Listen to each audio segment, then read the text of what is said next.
Hey everyone! So today I'm taking you through my traditional Tibetan outfit collection. I wanted to show you some of the different styles. From more casual looks for everyday, where to something a bit dressier. The details on these are just incredible. Each piece has its own unique history and purpose in our culture. Okay, so let's get into it. First up is this beautiful orange set, which feels very warm and inviting.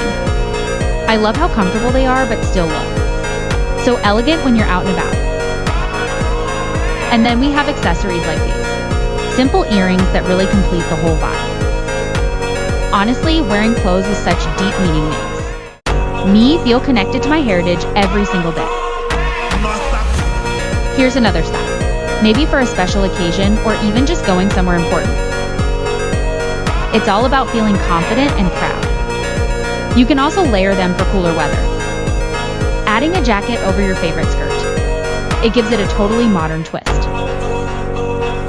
Anyway, there are so many ways to express yourself while staying true to who you are. Thanks for watching.